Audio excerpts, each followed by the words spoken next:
Chris and Heidi, when did you start noticing a change in Katrina's eating habits?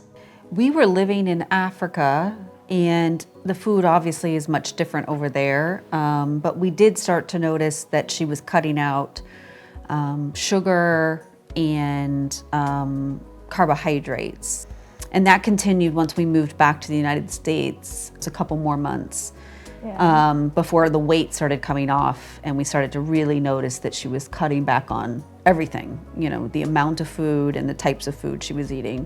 Katrina, I'm just curious, can you talk about the way you were feeling during this period?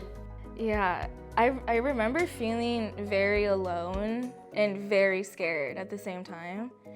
I knew that I really wanted to stop doing what I was doing, and I knew I was like hurting a lot of people on the way doing it too, and I just knew that I couldn't stop. Like no matter what I did, I couldn't stop doing it.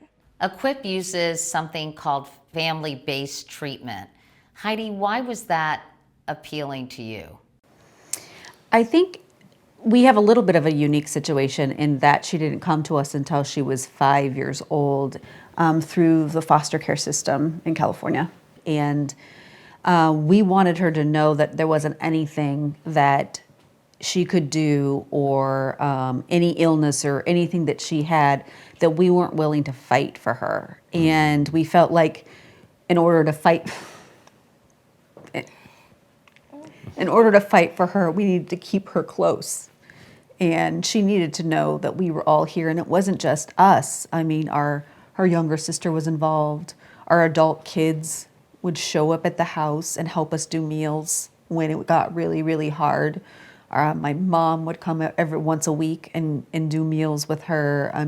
The whole family came out and just loved her. And to add one other thing about Equip, we've handled a lot of different things, and this is one more thing that we can get through. Yeah, without that team walking us through every step, I don't know how we would have done it. When did you start seeing the light at the end of the tunnel?